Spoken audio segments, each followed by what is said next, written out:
This video is going to show you how to test a motor off of a Kenmore or Whirlpool dryer.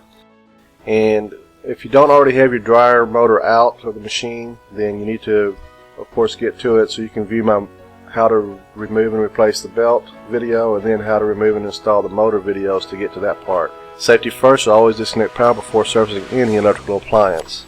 This is the motor, and I've got it set where I can get to the terminal connectors for the wire harness connector. And I'm putting on my clips right now on the terminals that need to be tested.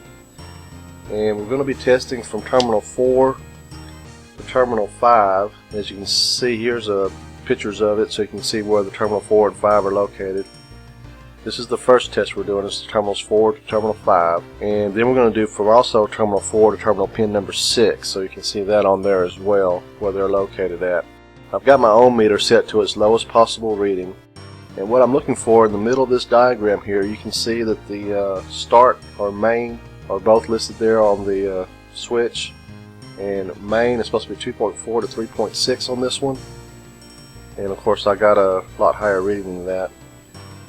And on the other one, this is the start winding. You have to press in the centrifugal switch, and that's a disc on the shaft there, and I got it held in with a thumb now.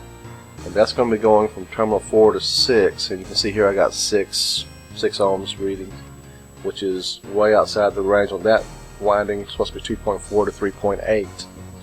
So they've got too much resistance. This is a bad motor, and it needs to be replaced. I'm going to show you on the side here. That's that disc that I was pushing in so that I could do the reading on the other winding. You have to press that disc in and hold it when you're doing from terminal 4 to terminal pin number 6, because that is the way that winding is activated. And this is a bad motor, so all I have to do is replace it. Just want to show you how to test them.